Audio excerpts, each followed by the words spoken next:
Okay, there's a rare moment that you get to introduce people that you've gone to school with. And I knew that Bob someday would get to design an environment like Skid Row, which is basically where he spent, I think, most of our graduate years at Harvard. I bet he had an excellent relationship with all the clients and no problems speaking with them or getting a hold of what they wanted. Bob, he holds a bachelor's degree from Berkeley in landscape architecture. Then he went to Harvard, and at Harvard he tried to get every degree possible. He spent 2 years in urban design, picked up a master's in landscape architecture and urban design. He decided he didn't have enough, and he decided to go to planning. So he spent, I think, half his life in school. Now he's finally doing some work. He's worked in areas of Cambridge, he's worked in England, and presently he's working back in, that's where you're originally from, California. He finally made it back. I tried numerous times to get him to teach at Ball State, but I guess there's not enough sun here. So without further ado, I'd like to give the floor to Eric.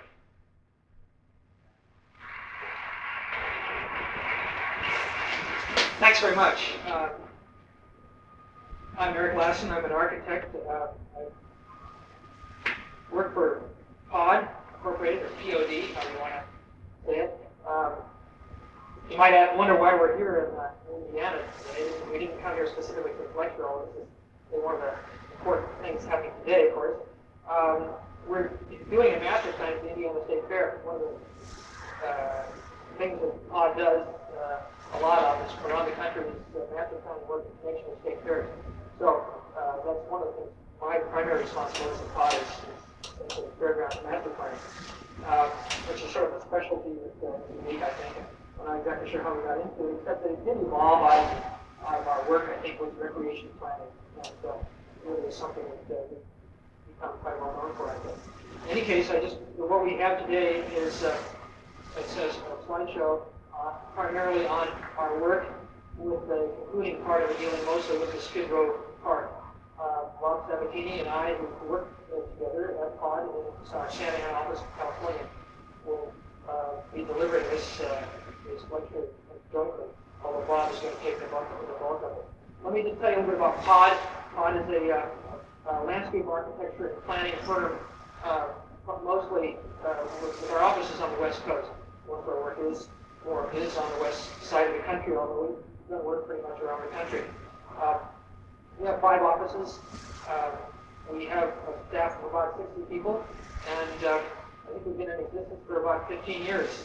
We really got to start in the Orange County area, south of Los Angeles, in the heyday of development, in particular with the Irvine Company, that you may be familiar with. Really, is one of the firms in the country that really led the way to development, housing development, is a little bit better than what existed prior to that time. We have offices. We have 5 offices. Our main office is in Santa Ana, California, and we have an office in San Francisco, Los Angeles, Dallas, and Denver. So Sunbelt location, I guess you could say. What we'd like to do is simply initially in this lecture is to show you some of our work. It's not intended to cover everything. We simply selected a number of projects that we thought might be of interest to you in terms of variety, in other words, variety of scale, variety of size, variety of type. So why don't we turn the lights off and we can get started here with a few things. Yeah, I have to. Which one is left here? I guess. Okay. Okay. Yeah, I want to go back. Okay. Well, this was sort of the way we thought we'd start here by just suggesting once again the point that we want to make that we're talking about a variety of project type. So here we have a situation where we have 2 different kinds of gates. Well, these are 2 kinds of gates that we've done in POD over here. The one on the left being part of an entrance to a historic cemetery, the one on the right being an newly constructed entrance to a commercial development industrial park up in the San Francisco Bay Area. And moving along. Again, we have another type of variety of work, an amphitheater project that was just completed in Southern California, which is part of our fair and exposition work, and then, of course, that's the night view of a carnival on a fairgrounds project in California. Once again, kind of a variety and range of things. Here again, to demonstrate another point that I wanted to make was this is part of our original, some of our early recreation work. A lot of our work is it's originally we get into the project on a master planning phase and often end up actually implementing. So one of the things that's kind of unique about our project is that most everything we do gets built. We have a lot of experience in not only designing it in a very conceptual sense, but also in taking to the details of how you construct a backstop for a baseball mound. And once again, another one of our here again to suggest the kind of range of scale that we're doing on the right, pots and so forth that we often end up designing ourselves, and a large commercial office complex project we just recently built in Orange County, which is called the Knoll Center, and we essentially were in this particular project on the left, were asked to develop a site planning and landscaping concept that connected the complex of buildings at the lower left and the one at the lower right. And you can see how that was achieved with a rather strong use of some of work here, but use of palm trees in Southern California was appropriate. So there's a very strong landscape architectural concept that achieved, I think, this connection on the side between these two building complexes. Actually, we view ourselves as being appropriately involved in projects from a very early stage. And in this case, we came in a little bit later and had to try and correct the situation. I guess that Bob, I'm going to just turn this over now to Bob Sabbatini, who will go through this in a little more detail.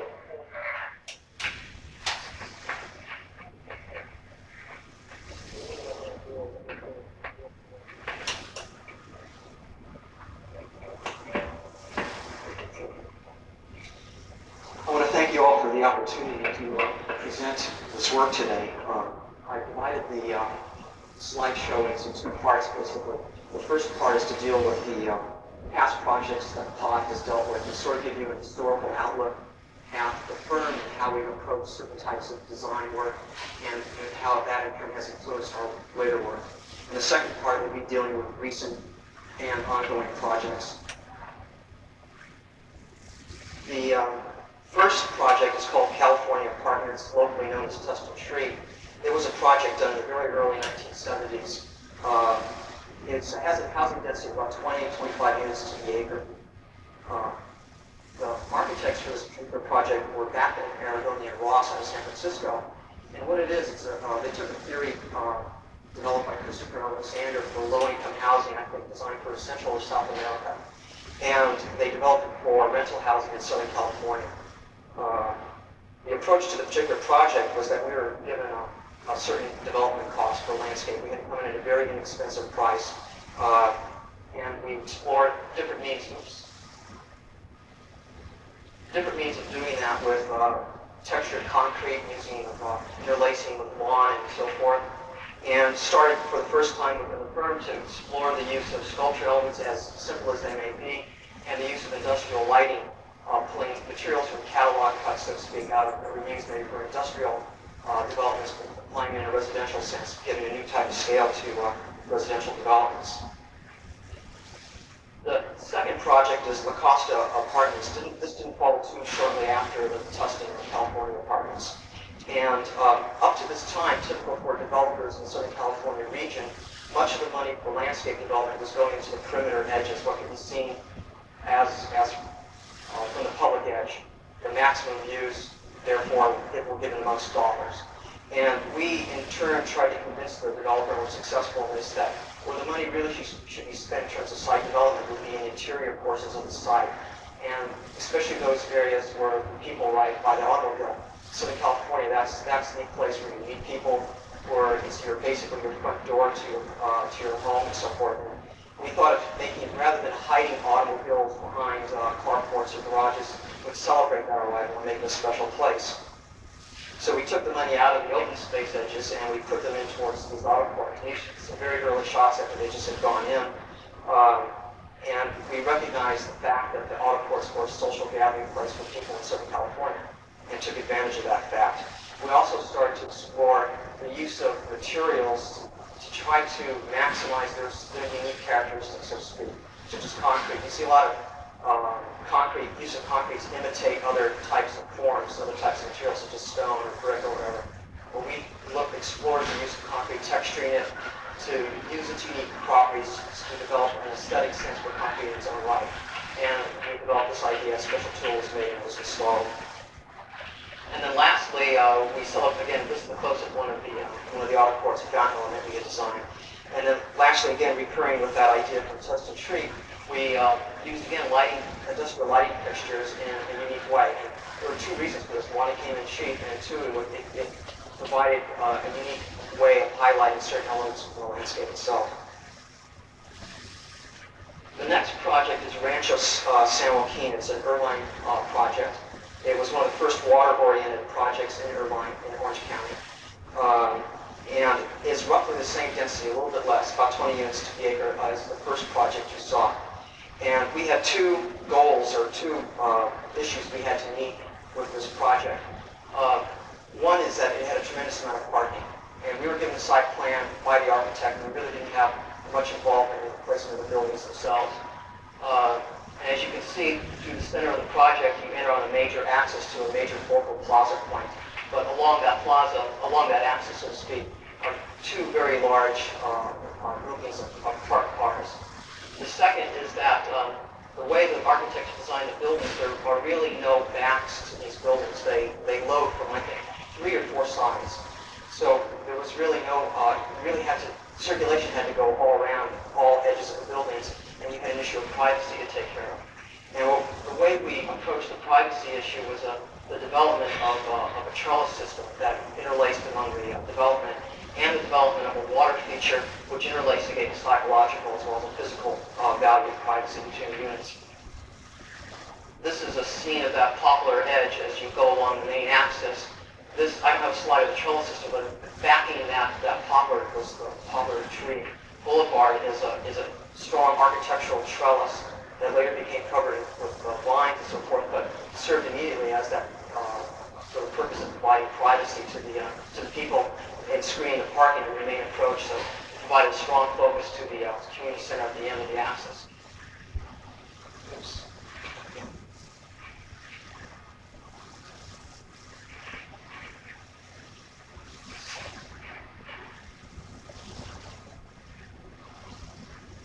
This is, it wasn't just all softscape, so to speak, as you'll see in the next 2 slides. We dealt with urban plazas and urban edges and water fountain elements, and you can see the trellis system that we had developed. And then again, on a recurring theme of pulling products and using them in new ways, the pink material, the paving is actually a concrete block cap that you use for concrete block walls. But it served a new purpose and a very expensive one, and provide color and the texture that we thought was desirable. And then again, the use of the trellis and various fountain elements, some of them whimsical with the lining heads and so forth. The next project is not so much a built form, but it has to do with process and how one approaches a project with their client. And the process, what we learned from this particular process, the importance of feedback and involving your client every step of the way in terms of developing your designs as well as your philosophical approach to the building. We were involved with Lisa Palmer Associates, the architects in California, the development of a community center for Leisure World. It's a retirement community in Southern California. We went through our normal analysis where we analyzed the site, views, utilities, building forms, textures, land use, etc. Developed with the architect your bubble diagrams, I'm sure that you've all done in the studio, relating interior as well as exterior space, presented to the client, and then we're told that the building form had to take on a very fragmented and small-scale shape. The reason being is that the people who go to Leisure World to retire have left very large homes. They're couples or single people, and they've left their very large homes and very large entertaining rooms, such as their living room and dining rooms, and they've come to very small units that don't have these facilities. So what happens is community facilities serve that function, and to provide those people with a space that's overpowering and out of scale with the residential, with the homes that they had just left, would be incongruous to what the function of the space was. So we were instructed to design a space that was very much fragmented and small buildings or rooms that opened up to small outdoor rooms that opened up to a larger exterior space. And these are some of our initial illustratives that we did in terms of gaining immediate feedback from the client. Another fact that we learned too was there's a court, an entry court that you walk into. And our first scheme was one that was very open and very open to view. And we were also told that a lot of these people are widowers or widows, and when they come to Leisure World, the plan for the total community doesn't provide very many exterior spaces that allow privacy. And that it turns out there's a lot of courting that goes along with the people who retire here. And we were instructed to divide the space into two parts, so that there was a public edge as you walked into the development, but there was also a private edge that had views over to the surrounding mountains and so forth that could provide for that function. And this is one view of the building from the swimming pool area. The next project that I'd like to deal with before we get into our product types and the current projects is the marketplace. This is in Long Beach. It's a specialty shopping center. It lacks the department stores that normal shopping centers have to draw in the people and hold them in small shops. What our goal or what our role was as landscape architects in this particular project was to create an exterior space that was inviting and would hold the people there, would keep them for a period of time so that they would indeed go by the shops, browse, and so forth. And we felt that we were fairly successful in that, and we developed again a scheme that had both soft and hard edges, and spaces where people could sit on the lawn or sit on a urban fountain, so to speak. And it's been very successful in that fact. In fact, the community has taken down almost as a community park. To the point where they manage it so that there's outdoor festivals and concerts and so forth to draw people into the space. Lastly, before I hand this over to Eric to deal with some of the planning projects, is we've developed certain product types over the years. If we can't find them in a catalog, so to speak, we'll actually design it if the project warrants it. And some of these designs have been carried on to be product lines. That's common in the industry. In this particular project with Sherman Oaks Galleria, which is well known to some songs, but it's all on structure. And we had to develop a pot that was of a lightweight. So we designed, in our design development drawings, we designed a pot that was made of fiberglass. It went through construction drawings, was put out to bid, 2 companies bid on it. And now both those companies actually have these forms and they're marketed in the general industry. And then lastly, we'll design the unique too, if the project warrants it. This is a particular project in Las Vegas where we needed something in keeping with Las Vegas that would serve as a focal point at night for this particular commercial office complex. And we went this far with our design development drawings, indicating some sort of a neon sculpture of a certain form. This was handed again over to a neon sculptor who developed it to the final product. What I'd like to do now is just hand this back to Eric Lassen. He's going to deal with a few planning projects, and I'll pick up from there and clue you in on a few recent projects we're doing. Again, ending off with Skid Row Park.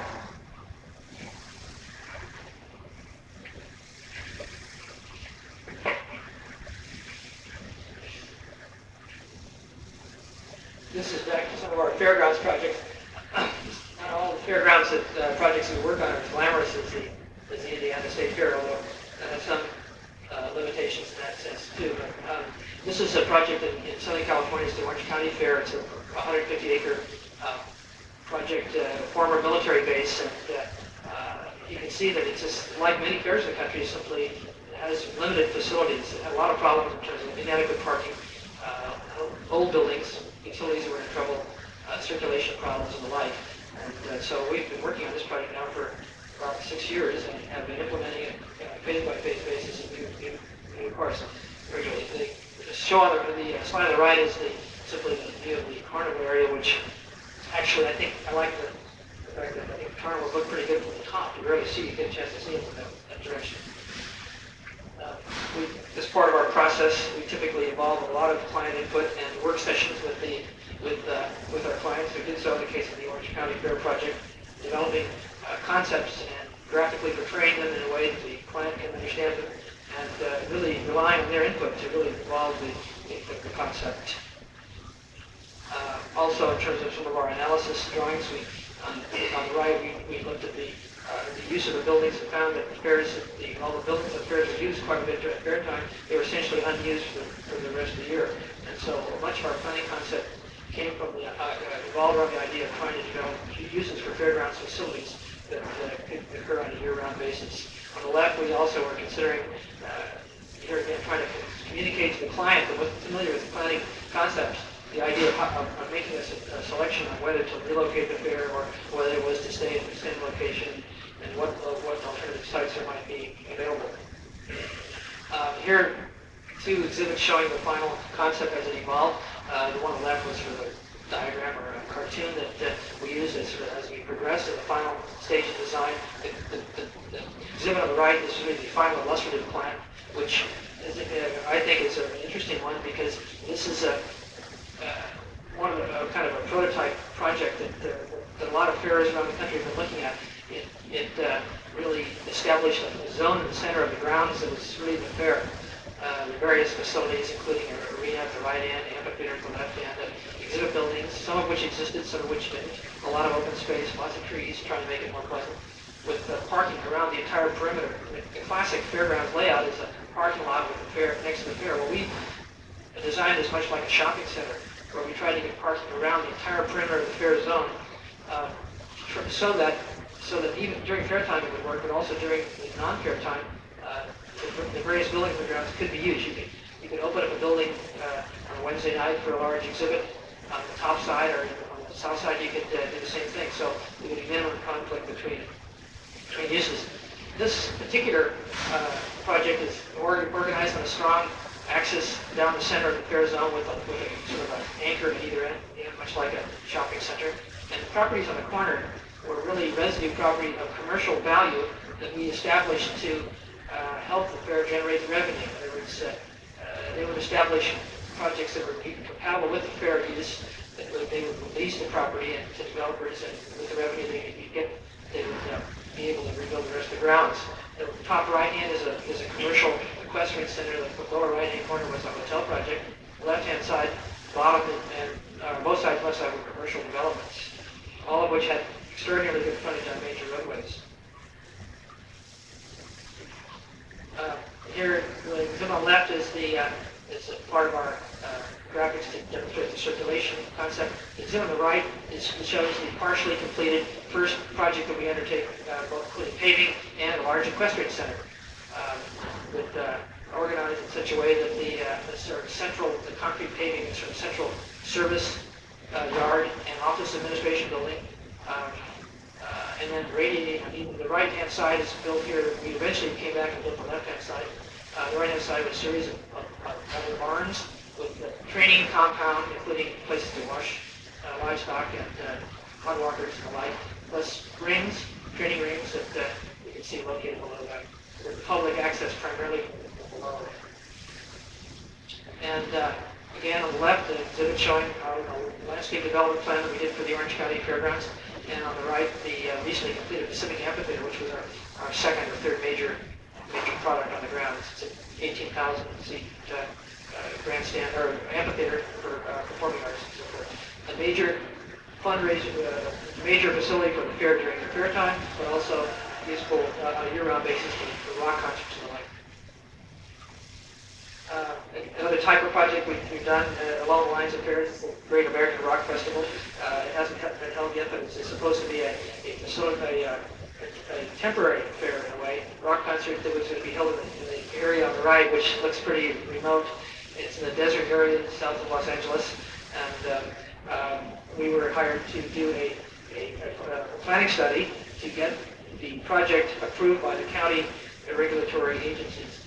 And this included a lot of environmental impact report work, but one of our first steps on the left exhibit shows the sort of the suitability analysis that we did to determine what areas were suitable for something that would involve attendance of approximately 300 to 400,000 people over a long weekend. And even though it's sort of a short duration thing, a lot of planning went into it. The exhibit simply dealt with the different factors that we felt limited or allowed the use of the area for this rock concert. On the right, they sort of master plan of the major elements, with the stage being at the left-hand side and the area along the edge being service areas, bathrooms, medical facilities, food facilities, and large green area essentially being the sort of seating area for people to come and listen to the concert. One of the exhibits included even an analysis of lighting that was required to support the different levels throughout the grounds. This was partly a security issue. And on the right was just to give you an indication of the kind of detail we had to go into, a program statement about the food distribution system that was going to be used at this event. Bob, is this good?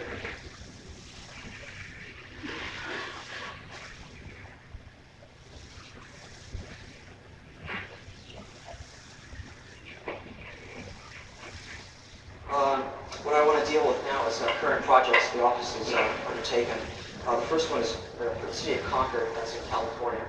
A role we had here, we were hired by the Concord Redevelopment Agency to develop a streetscape image for the city, which the redevelopment agency property basically encompassed the downtown as well as a large area that worked its way out towards the two major freeways that traverse the site. Our basic concept was to, first of all, again, start with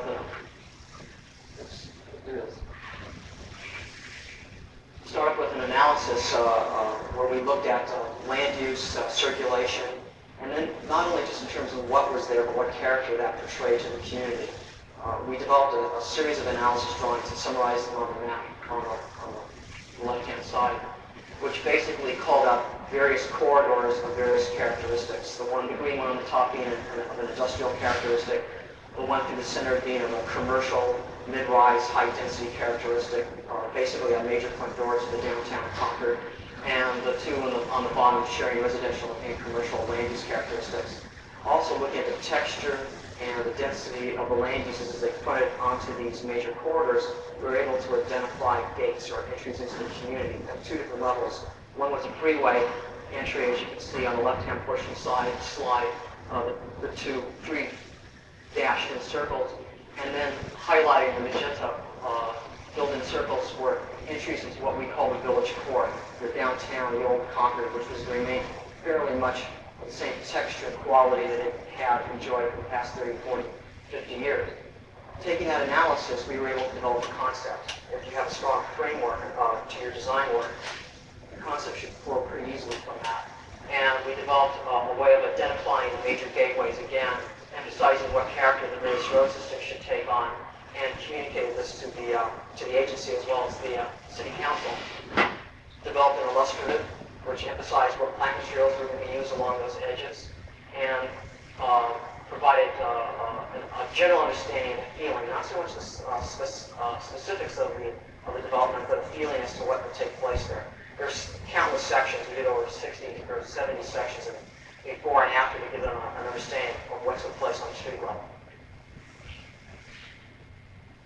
And then the council hit us with the fact that they really didn't know which project to do first, and that's a very critical issue to deal with. And we need to tell the city what project should be developed first. They had so much, I think $150,000 to implement a portion of the streetscape, and then the rest would be taken over time with public and private development funds. It wasn't really our role to tell them what to do first, but we told them what areas would have the highest impacts, and therefore we could term as being priority areas.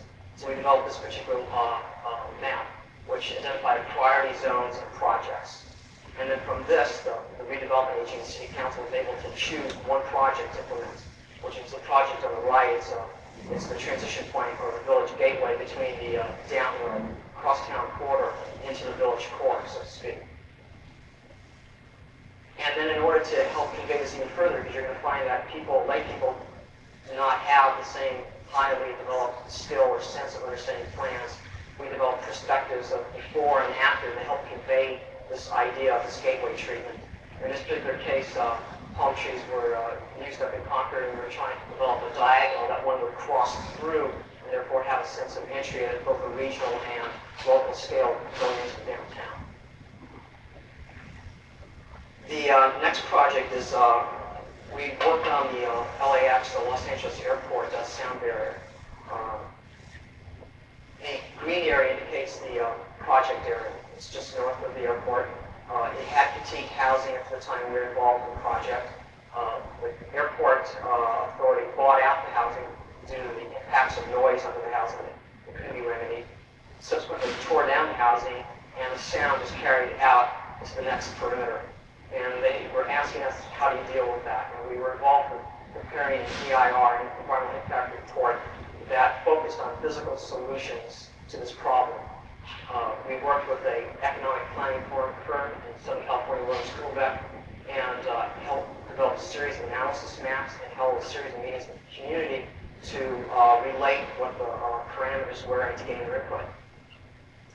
In conjunction with that, we developed technical drawings too, such as the one on the left, which gave ideas of noise level, distances, sight, and so forth, and investigated, researched various sound barrier walls that were developed around the country, identified a particular product, and then again developed sections along that corridor to help the community visualize what that space would be. And this is a picture of the project under construction. We did some modifications, basically the aesthetic modifications to the barrier walls, aesthetic texturing and so forth, and this is a picture of the finished product. What's interesting about this particular product is that it's precast, and it's because of its corrugated form, there's no footings involved. It basically sits on top of the berm. But the strength in the product, when the product to hold up is suitable to meet health and earthquake code standards. So it's very inexpensive means of providing the goals of the Los Angeles Airport, but providing something came within cost, and it has a certain texture to it. I should also state that this won a national award from the Department of Transportation. Another project on the commercial side, more urban, is Plaza Pasadena. The architect of this project is Charles Colbert out of Los Angeles, and this too is receiving a national award in progressive architecture. It involved a site in downtown Pasadena that fronted onto Colorado Boulevard, one of the most famous streets we feel in the United States, where Rose Parade goes by every year. So it has incredible visibility as a boulevard. And initially, the plans for the shopping center were a common suburban mall downtown. In that, it didn't relate to the downtown, it didn't relate to texture, building forms, and so forth. With community input, that was changed. That the building took on more of a textural quality. It had more fronted onto the community in a much more pleasant manner.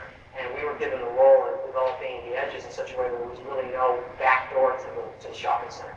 Because all sides of the shopping center were really the shopping center's front door.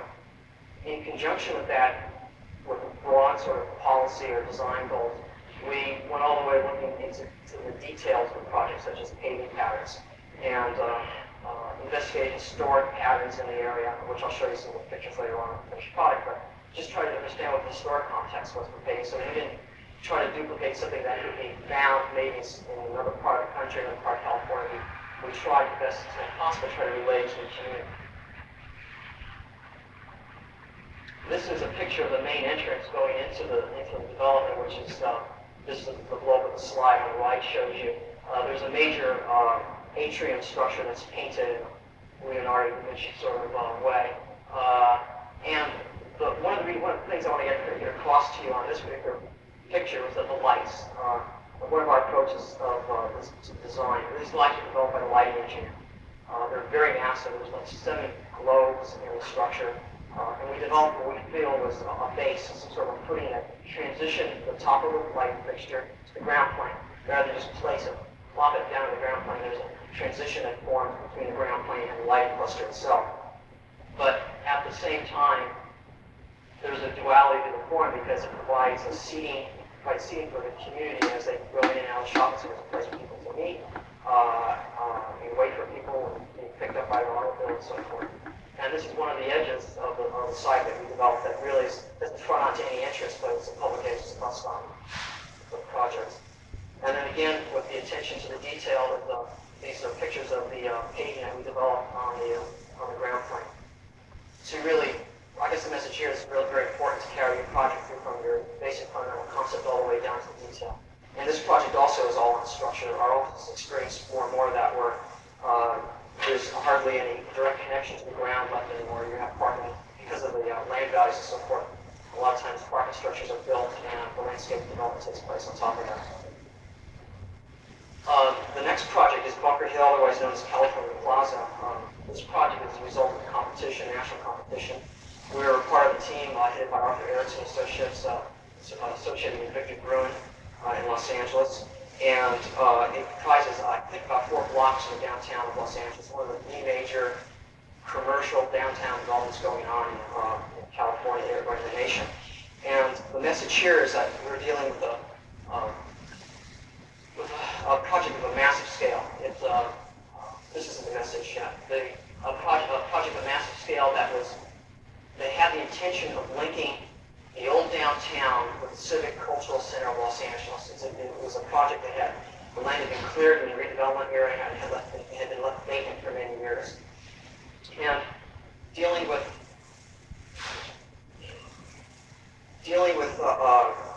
architects of various statures and approaches to design, it's important as we as landscape architects and other designers define a particular niche to help the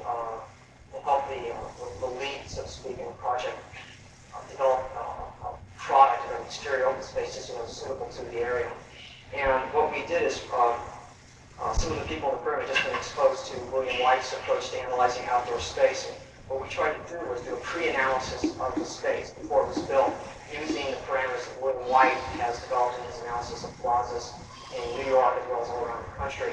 And we analyzed the exterior space, going beyond the solar, looking at where the shadows were at particular times of the year, during high use periods. But we looked at various points of access or egress into the project and out of the project, try to understand who would actually flow through those doors and what directions they would take, and in all probability where they would gather. This slide on the left is an overlay, very quick overlay. I think most of the analysis was done in 2 or 3 nights. I presented to the architect for the input. And this is one of the very quick overlays we developed. This is an indication of how, let's say, tourist circulation worked. We looked at office circulation, office lunchtime use, and so forth. Developed a whole series of diagrams that this slide on the right indicates. And finally came up with an outdoor space program and said, okay, given the various uses of buildings and what we feel the people, the users are going to be, these are the type of elements that you should provide, outdoor seating area, amphitheater area, et cetera, et cetera. And then the slide on the right is actually a compilation of the space elements, what sort of elements should probably be within those spaces to satisfy the program requirements. They incidentally just had the groundbreaking for that last week, I believe. So that project is underway, the first phase of this.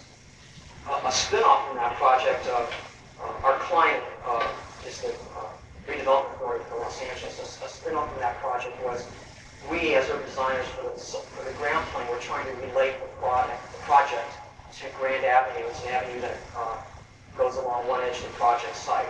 And in doing so, the CRA, the redevelopment agency, was keyed into the fact that it might be beneficial to try to bring in all developments along that Grand Avenue site and relate them to a common theme. Grand Avenue being in the northern portion of that, the up portion of that drawing.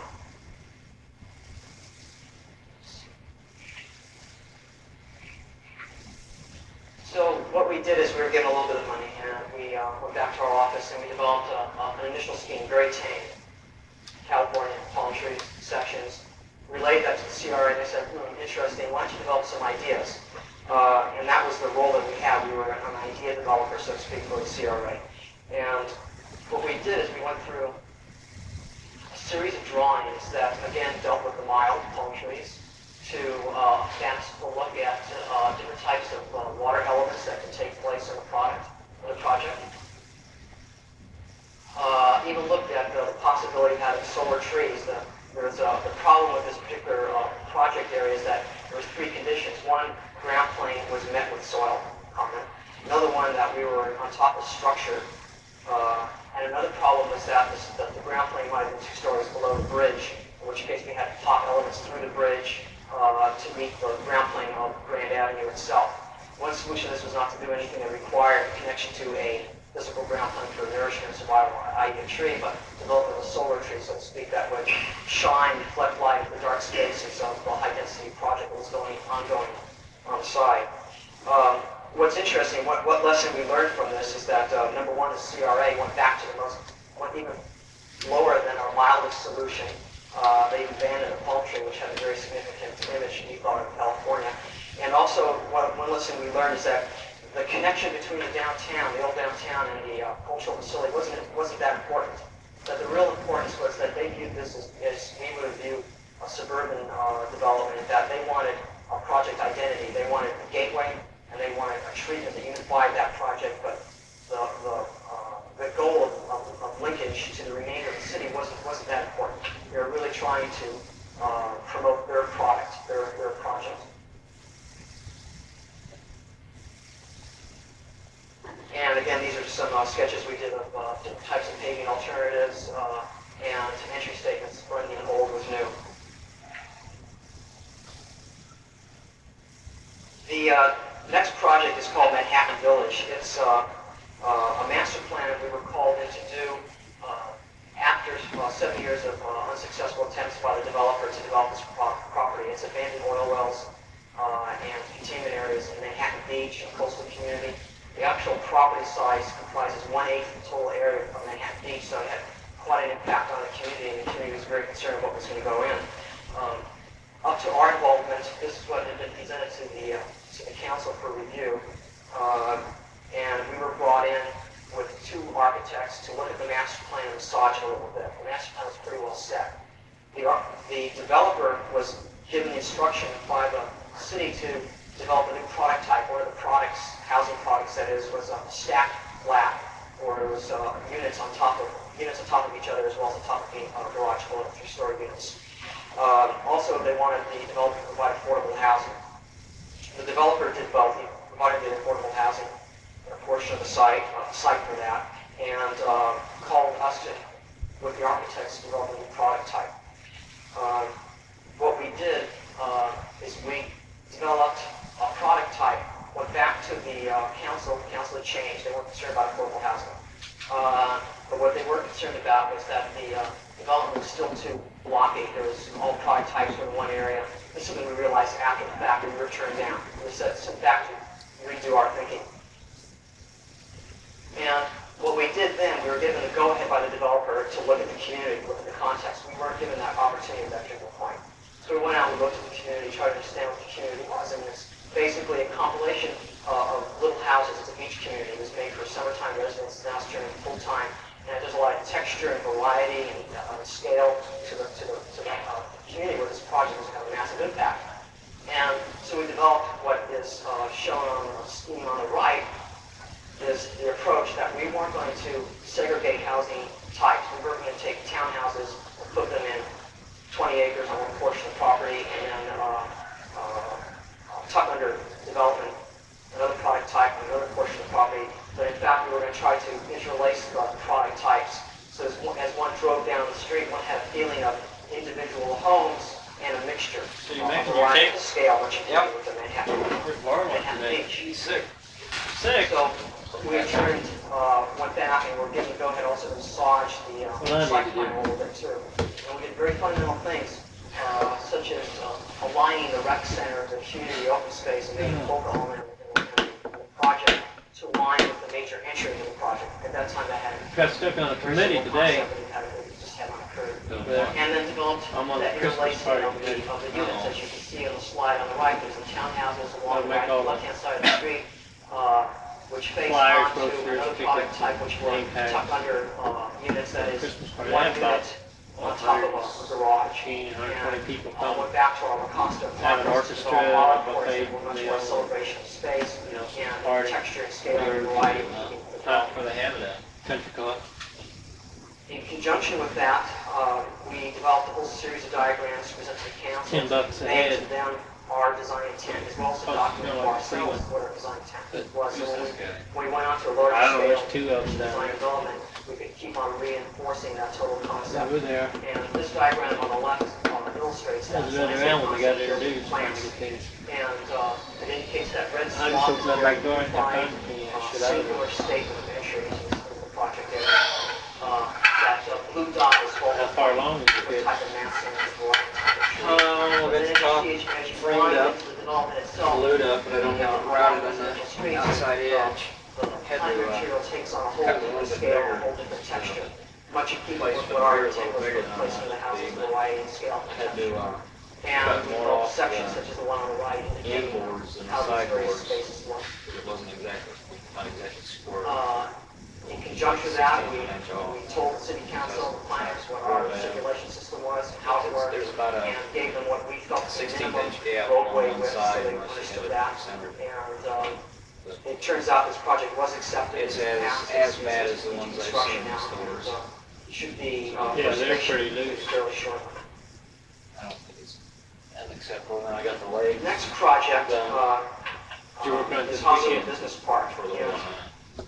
in fact, the next two projects deal with master planning from a very broad scale, much like the Fair. last one did, all the way down to Barbs. detail. Huh? Housing and business park is the largest or business waste industrial management. development in size, ongoing in California, Pitch it's that piece of located wood. in Northern California, the Bay Area, in the city of Pleasanton. It's about 350 acres in size. We were brought in as landscape architects to massage the site plan to provide identity to the development. And what's interesting about this particular development, not so much in the design sense, but in the development sense, is it marks a new trend in terms of development. Because of the tight money, developers cannot go to banks anymore, or to a great extent at this particular point in time, to gain the funds to develop a project of this magnitude. Yet at the same time, there are insurance companies with large, vast sums of money that want to develop and lack the expertise the developer has, the know-how and savvy that he or she has gained through the years. So what this was a marriage of a developer with Prudential life insurance to develop this particular project. And we were brought in to, again, as I said, to develop the project image. And much in keeping as we do with any master plan, whether it be for an office, a single office, or a master plan of this magnitude, we developed our illustrative, and then we broke the design concept down into various levels or various framework elements. This case being lighting. Lighting provides a major definer of streets. You know, half the day, so to speak, is half the 24-hour periods of night, and half the identity is gained by how you place the lights, what color they are, what the intensity is, and so forth. Developed graphics.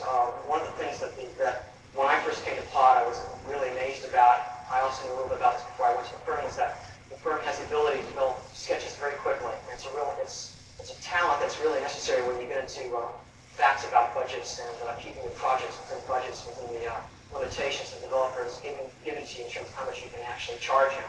And we have the skill of developing sketches very quickly and convey these, get instantaneous feedback, hopefully, and then go back again and redraw or massage and refine the product a little bit more. Another message on this master plan is that we were able to actually get into some of the sites themselves. This is called Site 9, for lack of a better name. We were asked to develop individual entry statements to this building. It had 6 entries. And the architecture is fairly much the same in terms of the entry, so we were given the role to provide individualized entries. And we started to explore the use of intersecting grids, new way of sort of a landscape approach to exterior development. And Trees it's look currently pretty good. it's not in construction documents, it's currently in construction. To mark the opening of the project, the developer had an open house at a big block party, so to speak, for the city of Pleasanton. They had thousands of people came out for the celebration. And one of the highlights we felt was the entry statement we had designed. We were given 2 major entries. On the slide on the left, you can see in the foreground, one entry into the project itself, and then there's a major intersection as you go down that roadway, a major intersection in which we developed another particular entry. And this is the product being under construction. It's steel, spans, I believe, a 6-lane road with the median. And in keeping with that, there's a series of entry statements, bollards, walls, and planking to help reinforce that entry. The next project, I think Eric stole my thunder in this one. This is called Center. It's located in Orange County. I believe it's roughly 30 or 40 acres in size. We were brought in as, the location is very important. It's a very common location. It's along the San Diego, the 405 freeway has a lot of public exposure. In addition, it's right near the airport, the Orange County Airport, so there had to be an understanding of the sequence of movement that one takes going from the airport onto the site, as well as one drove by on the freeway edge to get an understanding of where the front door is. We were brought in after the site plan was fairly much along. The coal company had hired 2 architects, A.C. Martin to develop the right-hand portion of the site, and Gensler Associates to develop the left-hand portion of the site. And what we were faced with was a site that was divided into 2 portions. And what the role or the goal that we had to meet was to unify that project, to make it not only look that we're dealing with 2 architects and also a divided site, but to make it look like it was one whole project, one entity. And our approach was to develop a site plan that up to that point, the architects had really put a lot of, how can I say, developed a lot of space to the perimeter edges for open space. And we said, no, that's not the important place for the open space. The important place for the open space is in the center of the front door of your project. Because indeed, once people do arrive to the site, they're not going to enter from these edges, they're going to enter from the middle of the project. So what we did is we pulled all this little bits of open space in terms of dollars as well as physical area, and placed it in the center of the project. So that when one drives down the freeway or approaches from our local arterial, we pick up a diagonal of palms that dissects through an open park, a road, through which passes that road that once was a division between the sites. It's now a road that passes through the site itself, and developed a very strong grid system based on this idea. This project has now been, the first phase has been completed on both sides of Michelson Road, and we've developed a whole series of what we feel is a fairly urban space for Orange County. Again, up to this time, really no developer, including the coal company, had provided an urban space in Southern California, in Orange County in particular. And we were working again through the geometry of the master plan to develop a geometry form of the ground plan, carrying that concept from the real master plan level down to the detail level of what shape the mountains take. Feathers that I'll look into from your been grove of cut off back to the end. Yeah. Portion of the site, and then a shot back, looking back at the Gensler portion. Little feather dusters. Working Like with them the to throw down diagonal, to the bone. intersecting the grid, we developed a triangular fountain that's both triangular to the ground plane, as well as pyramidal in the 3rd dimension. And with troughs that lead off of that fountain, again emphasizing so to speak, diagonals. And then a whole series of cubes that play with this ground plane and pop it up and down within this major space grid system that A.C. Martin had designed between the 2 buildings.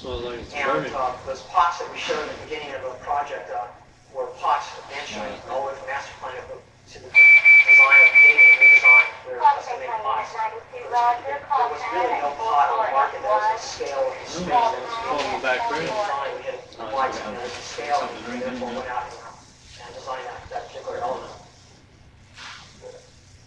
The last is what you've all been waiting for, I guess, is Skid Row Park. And this was a project that was started by the redevelopment agency in Los Angeles. And something that I learned just the other day when I was going through this project with one of the designers, or one of the people who was pretty intimate with the process, was that the actual origin was not probably it was socially based, but maybe not in the sense that we all think of this project. The CRA was feeling a lot of development pressure from the Skid Row area and was feeling pressure to somehow control the people that basically lived on the streets of Skid Row. There were a lot of prime development sites that that developers were anxious to develop, but image-wise it didn't make sense in terms of the people who frequented the space. Therefore, the idea came up with developing Skid Row Park, a park that would draw these people, provide them with basic needs that they were lacking, but also draw them away from these corridors. There was definitely a lack of open space in the area. As this slide on the left so aptly indicates, and there were a lot of different project sites that were identified, and that in itself is a whole political issue. This project we worked in conjunction with Jim Burns. He's internationally, I would assume, renowned for community planning process, much of which he developed with Larry Halpern in Larry's heyday in the 60s. And we developed a series of community workshops with him that drew in the community. And our magnet to draw the community into this was to pay them $5 a day and to provide them with a free lunch, a hot lunch. And basically the way Jim Burns works his community workshops is to advertise the community. That's one session. The next session is to provide them with an understanding of the site and determine it, so to speak. And the next session is to, hopefully I got this in the right order, to develop basic concepts to draw from them what their feelings are, what their needs are, what they hope, what their aspirations are for a particular piece of open space that's being designed. And then lastly, to give them feedback in terms of design as well as cost implications and have them to make choices. We went through a series of workshops along these parameters, and where the community actually got down and took their magic markers and developed ideas and took their styrofoam cups and developed a series of alternatives. And what was the big message to us here was that we thought Skid Row, okay, you need something that's hard, very urban. This is a very urban space, but indeed, the people were looking for the same traditional values that we wanted in a park. They wanted soft spaces, they wanted trees, they wanted a place where they could lie down in the grass, just as much as anyone would want in any park. So we developed a park in keeping with those goals, but still understanding that it's in Skid Row. So we hadn't developed a design or an image, an aesthetic sense that provided dignity to the users, but recognized that it was going to undertake very harsh use.